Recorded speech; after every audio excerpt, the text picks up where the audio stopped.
আসসালামু আলাইকুম। আশা করি তোমরা সবাই ভালো আছো এবং আমরাও আল্লাহর রহমতে ভালো আছি। চিংড়ি মাছ দিয়ে গাছের কুমড়ো শাক রান্না হবে আজ। তো এই রান্নাটা কিন্তু আজ আমার আম্মু করবে, আমার মা। তো এটা কিভাবে রান্না করে তোমাদের সাথে কিন্তু পুরোটি ভিডিও শেয়ার করব এবং স্ক্রিপ্ট না করে পুরোটি ভিডিও দেখার জন্য অনুরোধ রইল। তো দেখো, অসম্ভব কিন্তু সুন্দর এবং খেতেও কিন্তু অনেক মজা। তো চলো কিভাবে কি করি তোমাদের সাথে শেয়ার করি। দেখো, এই যে আমাদের গাছগুলো কতটা কিন্তু সবুজ।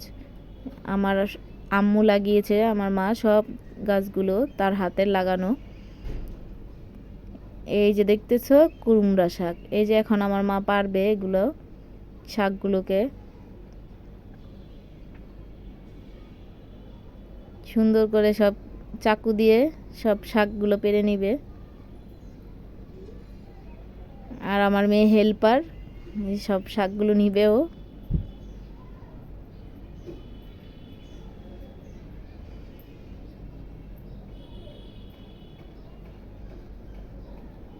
তো তোমরাও কিন্তু পারো এরকম ছাদ খালি না রেখে কিছু গাছ লাগাতে। এতে করে অক্সিজেনের সমস্যা হয় না, অক্সিজেন পাবা আর দেখতে অনেকটা সুন্দর লাগে এবং মাঝে মাঝে মাঝে শাকও খেতে পারবে আমাদের মতো।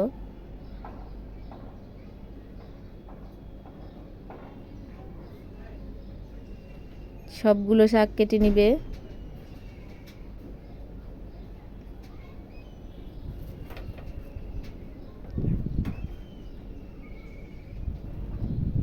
যে ওখানে আরো আছে,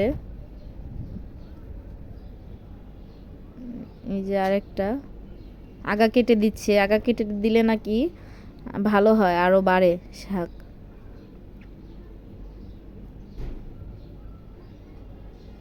এখানে সিম গাছ, দুন্দুল গাছ, তারপর হচ্ছে পুঁই শাক। দুন্দুল হয়, দুন্দুল কিন্তু খেয়েছে। এই যে পুঁই শাকগুলো আরও আছে, এই যে পুঁই শাক।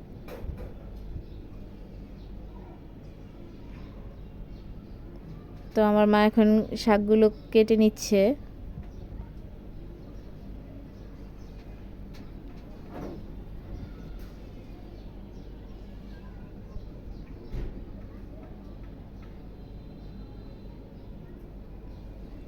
কি সুন্দর টাটকা শাক,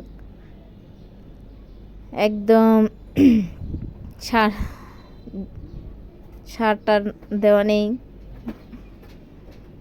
নিজের হাতের লাগানো শাক। অসম্ভব খেতে তো ভালোই হবে।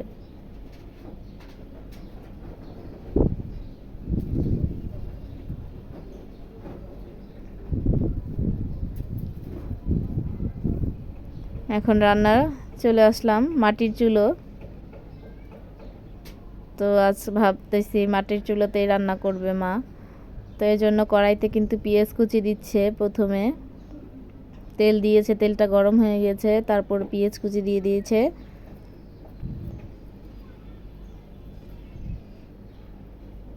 তো পেঁয়াজগুলোকে একটু ভেজে টেজে বাদামি কালার করে নিবে।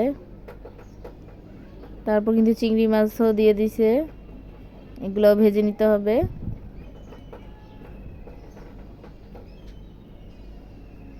দেশি চিংড়ি মাছ দিয়ে রান্না হবে।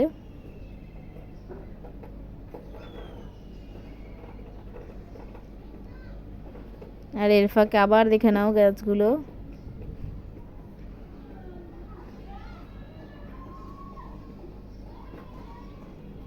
আমি একটু নেড়ে চেড়ে দিচ্ছি।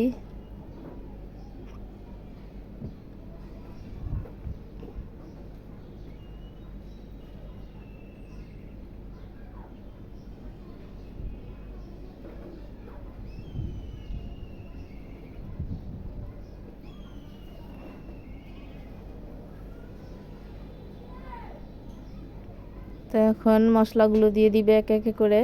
হলুদের গুঁড়ো, আর দিয়ে দিলাম মরিচের গুঁড়ো 1 চামচ। তো চিংড়ি মাছ রান্না করলে কিন্তু বেশি মশলা লাগে না, যেহেতু চিংড়ি মাছের গ্রান প্রচুর, এজন্য অল্প মশলাতেই শাকটা রান্না হবে।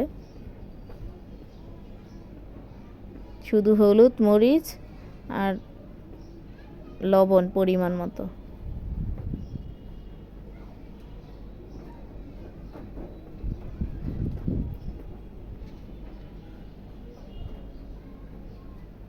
দেখো অনেক বাতাস, এই যে পরিমাণ মতো লবণ দিচ্ছে।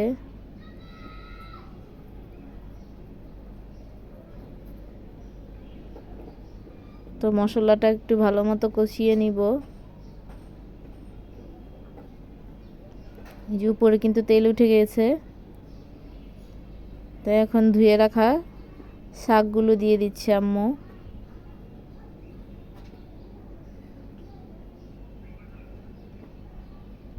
কতটা সবুজ, তাই না?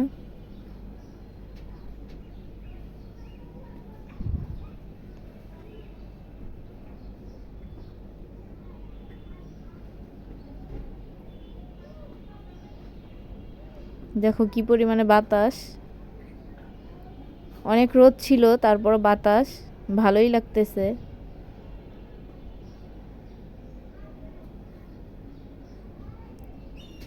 আর জালটাও খুব সুন্দর করে জ্বলছে।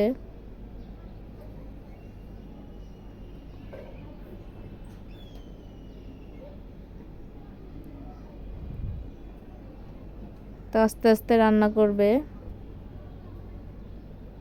এরপরে কিন্তু শাকটা হয়ে গেছে। আর দুটো ছোট ছোট আলু সিদ্ধ করে নিয়েছে আমার মা। তো আলুগুলোকে এরকম ভেঙে ভেঙে দিতে হবে, হাত দিয়ে এরকম তোমরা ভেঙে দিবে, যাতে পুরোটা না ভাঙে, আবার একটু আস্তে আস্তে থাকে। তো এগুলো দিয়ে দিবে শাকের সাথে। এর কারণ হচ্ছে ঝোলটা যাতে পাতলা না হয়, একটু ঘনত্ব থাকে।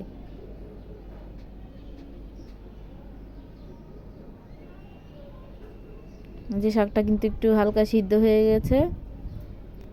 তো এরপর আলুগুলো দিবে আমার মা। সবগুলো আলু দিচ্ছে, কাঁচামরিচ দিয়ে দিল, পরে একটু নেড়ে চেড়ে দিব।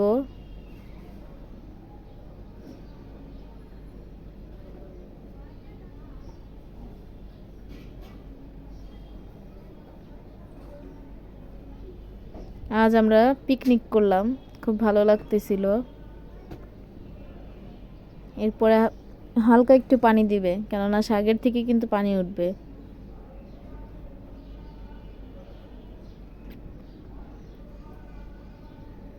সুন্দর করে মা নেড়ে দিল।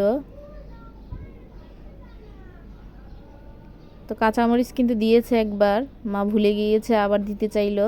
তা আমি বললাম দিয়েছো দিয়েছো। তো এই যে ফাইনালি রান্নাটা কিন্তু হয়ে গিয়েছে।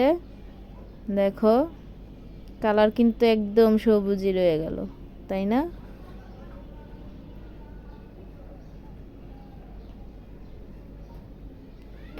এটা মা এখন বাটিতে ঢেলে নিচ্ছে।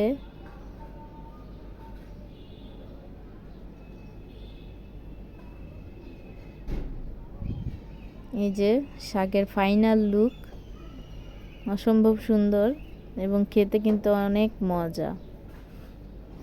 তো কার কার এই রেসিপিটা ভালো লেগেছে অবশ্যই তোমরা জানাবে কমেন্টে। তো এখন খাবে, খেয়ে বলি কীরকম হয়েছে। তো আমি তরকারিগুলো নিচ্ছি, এখন ভাত খাবো।